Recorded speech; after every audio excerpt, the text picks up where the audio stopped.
He is a cult figure in India, and his views are very well respected by everybody, including me, because he has a lot of experience and always he talks about what he feels is right, whether it is good or bad. Now, I have to talk about collarless stem. Do they form the standard of care today? Now, if you see the literature in the last 10 years' time, do non-cemented collarless stem last long? Enough articles are there showing that there is 95% survival of collar stem beyond 15, 18, 20, 25 years, and they can last up to 28 to 30 years in 90+% cases. So their use has been completely accepted and published in entire literature. Then why collar?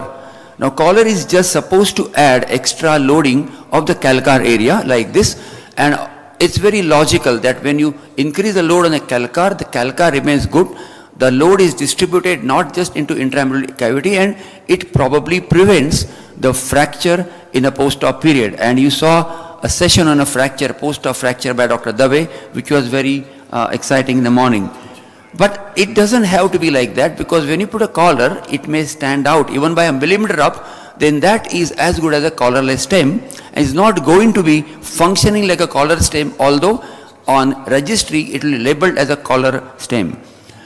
So why collar always doesn't work, as Dan has mentioned? Let's go through a thought experiment. When you do a THR non-cemented, we put in a conical femur, put another conical broach, try to broach to see what is the size which can get, and while broaching we keep tapping gently till we get a best possible fit. We rotate the broach and see whether the broach rotates within the cavity or the femur rotates along with my broach. And when that happens, you know that you have got a good fit of a broach. And then you put your actual implant, which is usually slightly bigger than the broach because of the surface coating. And there are two things which happen here. One, you have to think about surface coating and bone hardness. Now, surface coating on various implants could be anywhere between 0.25 millimeter to 0.75 millimeter. So if you have got 0.75 millimeter coating, these are the thick coated implant, which are almost 1.5 millimeter bigger than the actual broach size. And when you try to push them in a cavity of a femur which is prepared, they may or may not go adequately. On the other hand, bone hardness is also different. Some people have very hard bone, like a young sclerotic patients, in which case if you try to put the little bigger implant, it may not go completely. And here you have a risk of trying to push it, hammer it very hard, and you can split the proximal femur and create a fracture. So we get three possibilities when you do this. The implant may sit slightly up, even if a half a millimeter up, it's not going to load the calcar, the collar will be up. This is where the implant exactly fit and the collar also exactly fit on the cut level of the calcar.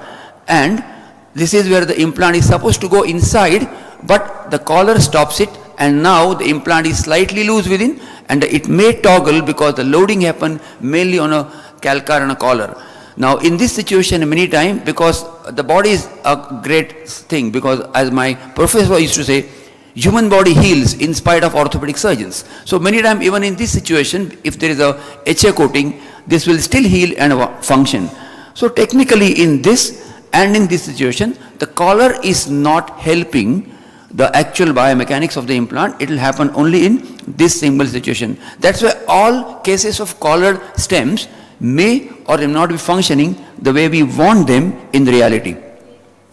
And this is mentioned in one of these articles from Orthopedic Research Society.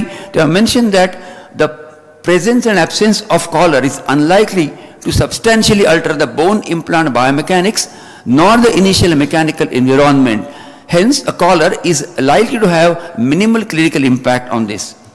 Now, does the collar protect patient from the periprosthetic fracture? And this article, then analysis of national health data from England, they have studied 800,000 patients, and they found among various implant types which they have used, cemented, non-cemented, collared, without collar, they realized that the best implant was a cemented composite beam stem, which showed the lowest risk of perioperative fracture. The next came was the collared cementless stem, and the last was the polished taper cemented stem. To make it simple for people to understand, what I mean is, if you use a cemented coral stem, which is a cemented composite beam, you have got a least risk of the periprosthetic fracture.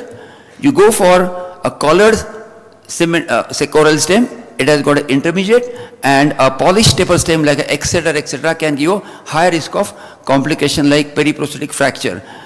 And it is the design of stem which is more important than whether it is cemented or whether it is collar or not. So in his lecture, Dan has mentioned that the design of the implant is more important because all collar stem do not function exactly identical.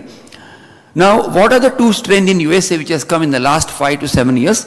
And that we have to understand. The first one is increased use of cementless THR, and they have shown that 95% cases patients are above 65 are being treated by a non-cemented implant. And this is something difficult because it could be market driven. The simple thing is a profit from selling one non-cemented implant is 2 to 3 times higher than a cemented implant for a company. And this increase in non-cement has happened in spite of AOS advisory, which is most recent one, October 2025 updated, mentioned that patient undergoing arthroplasty for femoral neck fracture, which is porotic bone, should be treated with cemented femoral stem, and the recommendation is strongly positive. Number 2 trend which is happening is increase in direct entry approach, and it has led to a level that in 2026 they have mentioned 56% orthopedic surgeons in US are regularly using DA, and it is one of the highest regional area compared to all other global region. And again, the market forces are important because this increase is associated with increase in a different instrument, different implant coming into the market, and it's a $1.14 billion industry. The question is, somebody is selling things to you and making you use that. So everybody is aware that Coca-Cola, burger and chips is a bad healthy diet, but that's the most sold food in USA. Why? Marketing thing. Now, if you can realize the direct entry approach is not bad, it is good. There are many good things. But when marketing that, people forget that there are other complications, like there is a difficulty in femoral preparation, there is a high risk of undersizing of the stem, and it can cause some early stem subsidence, or it can cause LLD problem. And the solution found is not changing the approach, but trying to use something like a collar stem in this situation, again because you are under marketing thing. So the resurgence of collar in US or all over the world, because I haven't seen collar being marketed so well, say 7-8 years ago. It has come only in the last 5-6 years because of two things. Somebody in US want to say, I want to do all non-cemented THA in every case I operate. If you ask them, what about porotic bones, 80-year-old plus patient, DOR type 3? They say, oh, so what? I use collar. Everything is pardonable. The second thing, the same guy says, I want to do DA in all my patients I operate, even though it gives me inadequate exposure for the femur. You ask them, what about intra-op fractures? What about undersizing of a stem, LLD issues? Again, the answer comes, I use collar. I am not bothered about it. So what do? I use in young patient, good quality bone, DOR type A and 2, non-cemented stem. Old patient, porotic patient, inflammatory disease, fracture neck femur, I use cemented stem. Do I use collar stem? Well, I haven't used one yet. Why I haven't used it? Because I don't use DA for many of my patients. I'm not worried about going by posterior approach, going by in certain cases. So I'm not worried about undersizing, malpositioning, implant sinking. So take home message is, do not be dogmatic about approach or a type of implant. As it is said by Dr. Ranawat, improvement is a change, but every change in your practice does not necessarily mean it is an improvement. Thank you.